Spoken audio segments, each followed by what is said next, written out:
welcome back to the stream here. This is a recap stream that I'm doing on a deal we recently did on a 2024 Toyota Tacoma. So that's the new body style Tacoma that just came out, available with a hybrid or traditional four cylinder. No longer available in a six cylinder. So no matter how hard you try, you're not going to find one. They have to switch over. You want a six cylinder, you got to get a Tundra. But anyway,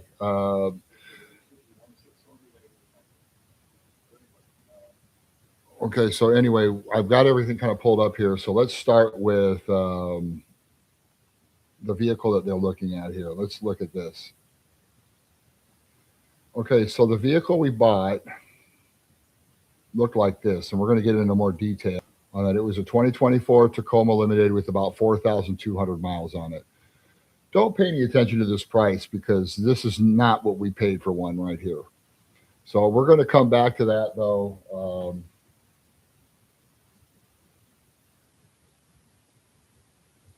Hang on one second. It's not coming up here. So we're trying to get it so you can see it here. Okay, here it is. Right here. This right here, you can see about the same. Ours has a little bit less miles than this one, about 100 miles less. We're going to come back to this one, but this is the truck right here. All right, gives you an idea. This is the color. Really cool underground, flat looking paint. It's not the metallic paint, but it's that cool, that cool gray. That really dark gray. Sunroof on this one. Everything bed liner. Automatic trunk, really a nice vehicle overall. You see, like, it got a 14-inch screen on it, leather interior. It's going to have those running boards that retract. So this one here is fully loaded, right? This is a $55,000 vehicle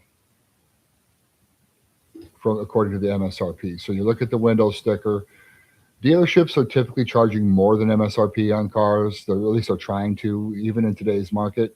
They started doing that in 2020 during the pandemic. So 2020 and 2021, you went to the dealership, you're going to pay more than sticker for a car. It's just how it was. It was just the market. But now that inventories are back where they need to be, we can actually get lower than MSRP on a new one. This is what, right around here, $49,000 is what I can get a new one of these for right now through negotiating. Call in, I can get about 10 or 12% off. So this is roughly what you would get on a new one right now. But we got a way better deal than this. Anyway, let me show you kind of the first thing that I did. And obviously, we got to figure out not just one of these that we can do for cheap, but we also got to figure out what we're going to sell their car for. In this particular case, we had a vehicle we had to sell. That's a big part of what you're going to spend on a vehicle. It's not just what you pay for the vehicle, but it's how much they give you for yours. Sometimes they'll hide what they, say they're selling theirs for cheap. What they'll do is then when you bring yours in, they'll give you less for yours. They'll do what's called an under allowance on your trade to make up for the fact that they're not selling their car for very much, right? They're losing money on their car, or maybe they're making a minimal amount of money, or they could just be under book a lot on there, like under price, well under what the book value is. It's a strategy that a lot of dealerships use to try to get trade-ins instead of having to buy cars at auctions.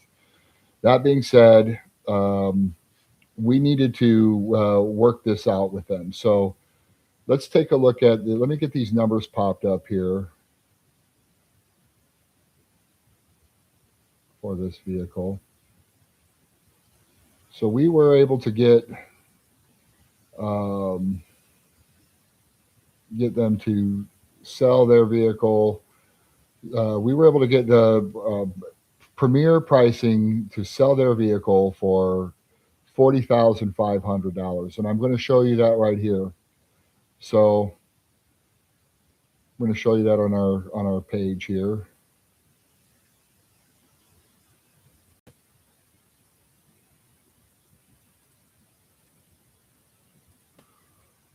Okay, so here we are. This is what we paid for the Tacoma. So instead of paying the $48,000 for one, we got it for $40,500.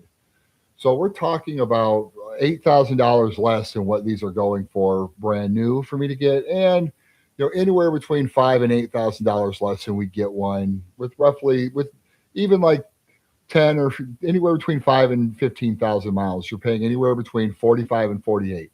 We got ours for 40,500. So overall, really happy with that. So that's kind of where we got started. So instead of paying the 40,500 for it, we were able to get it considerably cheaper. Let's take a look. Let's go up in here. 40,500 we got for a truck with 4,000 miles on it. We found it in Delaware. Overall, the experience was good in dealing with the dealership. They tried a little bit of their little fancy games. They tried marking up the truck about $800 or $900 on the numbers that they sent us, initial numbers they sent us. But we were able to get it back to where we were before. So already we're saving significant amount of money on the truck right there. Another place where you wind up kind of where clients shoot themselves in the foot. I've seen it all the time in my 15 years selling cars. Uh, what they do is they'll try to you know give you as little as possible for the ones that they are. So we gave the dealership a shot. The dealership that we bought the vehicle that we bought the Tacoma from, we gave them a shot at a 20 at this 2020. Um, I'll show you the 2020 that we had. Let me see if this is the one. Okay, we'll share this one. So this is the 2020 inscription version XC90 um, Volvo here. Okay, this one had less than 50,000 miles. This is in perfect shape, right? The vehicle is the top of the line, and obviously dealerships are going to shoot at the hip to try to get the um, best possible deal for the dealership. It's a business, right? Well, I generally what I'll do is I'll shop the vehicle from different dealerships. So most of the on this. Hang on a second here. Let me see if I can get this thing back up. See if we can get this screen back up. I got a lot of windows open right now, so it's hard for me to get some of these up here. And hopefully it pops in here in a second.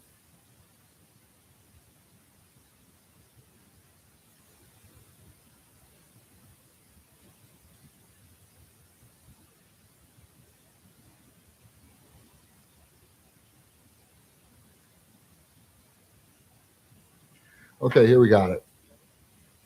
Okay, here we got it. So this is the vehicle right here, 2020. Great, perfect condition right here. You can see here in the picture, it doesn't do it justice. When you see it up close, you realize how good a condition this thing was. Now, whether your trade is immaculate or whether your trade is not the greatest, I still have tricks that I use to get maximum dollar for them. I will take the trade and shop it from different dealerships, different buyers, different auctions, just to find out our best price. Now, when we look at what they were offering for theirs, what they were for theirs, they were offering they were out for the trade in. We were getting an offer of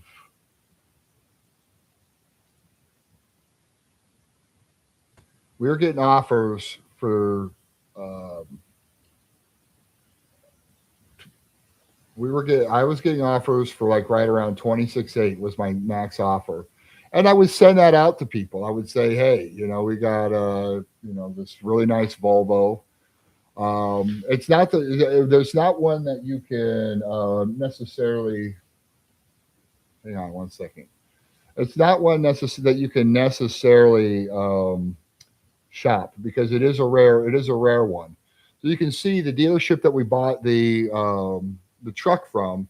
They offered the lowest amount for it. I'm getting 26.8 offers from it. That was my max, and that's what we ended up selling it for.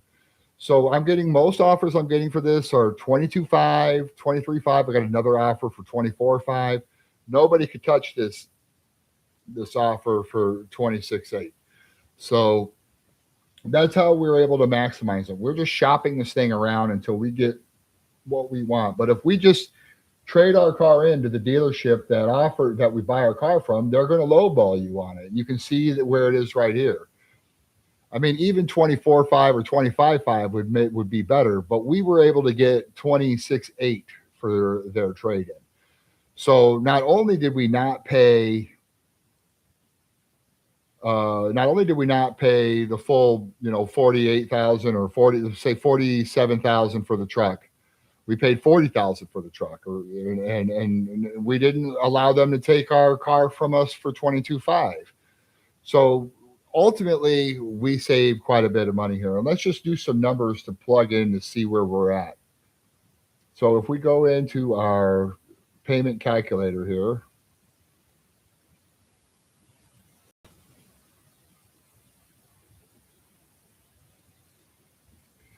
now this can be a little bit weird looking because it's supposed to show payments, but there I can just plug the um, information in on the. Hang on, let me cue this up. Um, the information on the. Um, here's the information. The information um, on the Tacoma, like it will show up on this screen. It's not ideal because for just showing cash purchase because we didn't finance anything on this one. They just wrote a check for the difference of the vehicle, and that was it. So this is roughly, what it looked like. I mean, obviously, it's going to be off based on a couple little fees and everything, but this just gives you the overall idea. So we and I counted the shipping cost. So it costs $900 to ship and $800 in dealer fees roughly, and then the trade in, which is the Volvo, and then the 2024 Tacoma, which is right here at 40,500, and the trade at 26.8. Then add another 17 for dealer fees and for transport. So by the time we figure out all the rigmarole here, we're writing a check for right around $16,000. Now, if we were to plug these numbers in differently, let's say that we just change let's just say we sold the vehicle to Price uh, Automotive, which is where we bought the Tacoma from. If we would watch what happens to the check that they have to write if they sell the vehicle to them and not to who we sold it to. Look what happens. Now we go up to a $21,000 check we're writing. Okay. That's significantly higher. And let's say that you call, the dealership around here and get the one for 48,000. Say you're a good negotiator and you get them down to 46,000. Watch what happens to that check you're writing. Goes through. Now it's going to go up even more. So we were at like 16, 17,000, close to 17,000. Now we're at 21,000. Let's see what happens. 26.5. So in this case here, like on this type of truck with this type of trade, a client can pay anywhere between, on a cash deal in this circumstance, could write a check between anywhere between $16,000 and $26,000. And that's if you're a good negotiator on the top end of your car. And say you're a good negotiator on the trade in, it might be, let's just say, for example, you're a good negotiator and you get 24.5 on the trade. So they get you up a little bit. Now we're still writing a $24,000 check. So we negotiated $2,000 off the front of the car, and we were able to get $2,000 more for our trade. You are still writing a check for, $8,000 more, $8,000 more if you're a good negotiator. So that's why my service is a good service, because I'm able to, see through the cracks. I'm able to see the entire market and figure out where I can find the best deal on the vehicle, plus get the maximum amount for yours. So when we put this back down here, understand that these trades. Say we bought a new one. Before I go back, we buy a new one for 54,000. Okay, watch what happens to that check you're writing. 32 grand, right? So we're already doubling the check that we're writing here. So that tells us that you're good. You're even if you're a great negotiator, you still got to be able to look up the all the inventory that's available on the market and be able to decipher. You got to be able to call and be able to drive the price down on the vehicle you're looking at, and you got to be able to sell your vehicle to the deal to the highest bidder. And that's what I do for you. I make sure, and then to make it better, I'm able to now get the dealerships to ship the vehicle. So when you get your vehicle and it comes to your house and you get this nice this nice this nice truck delivered right to your house, you don't have to go to the dealership. You don't have to worry about sit in front of the salesman. Then I'm going to bat for you, and then they go talk to the sales manager, and the sales manager sends it back out, and then you're going back and forth. You don't have to do any of that. I do it all for you. I do all the negotiating for you. I get the prices finalized for you. Everything gets done. And it gets done at a flat rate. I don't charge a sliding rate or $500 to sell your car, $500 to buy a car. And if you're trading one at the same time, it's still the same 500. So that way you know that I'm working for the consumer on this one and not working for a dealership. The difference between what I do and what a broker does, let me get this thing to pop back up so I can at least get the difference between what I do and what a broker does is that a broker will work with dealerships and clients. So the dealership pays the broker and so does the client. I don't do that. I don't take money from the dealerships. I just take money from the client, and I'm able to leverage that and be able to negotiate lower prices because I'm not working in cahoots with that. And then when I do all these things, just watch my live streams. I live stream everything so you can see what I'm doing. That way, there's no confusion. There's no way that you have to worry about me calling the dealership and getting them to bring me in and get me a better price or get me I can get more from the client if they pay me more, that sort of thing. That's how brokers operate, and they do good service. But mine's more of a concierge negotiation service. But I do everything that a broker does, right? You know, I find the car, I just do it in a transparent fashion so you can see what I'm doing right in front of your eyes. And that is how we get from a $48,000 truck down to a $40,000 truck. That's how we get a $23,000 trade in up to a $27,000 trade in. All in all, in retrospect here, I feel like this one was a very good one, and this is the kind of results you can expect when you hire me to do your vehicle for you. So don't hesitate. Give me a call 269-267-5852. Dealer audit at proton.me. Thank you very much. Any questions, just feel free to text me or call me at any time. Thank you.